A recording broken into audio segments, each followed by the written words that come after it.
Bueno, pues por fin tenemos un campo para entrenar de verdad, un campo con césped, palos, en el centro de Valencia. Esto nos está facilitando tener una de las mejores pretemporadas que hemos tenido desde hace años.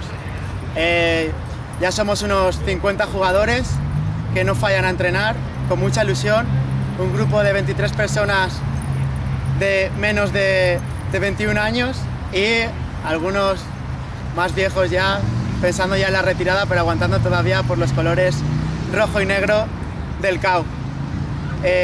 Chumi y yo tenemos mucha ilusión en estos jóvenes que ya empiezan a ser los líderes, y hoy en el primer partido con Les Abelles ya han demostrado que no solo se lo creían ellos, sino que ya lo demuestran dentro del campo. Nos espera una temporada maravillosa donde esperamos ganar muchos partidos, pero con los chicos de la escuela de rugby que llevamos entrenando desde hace 15 años. Gracias.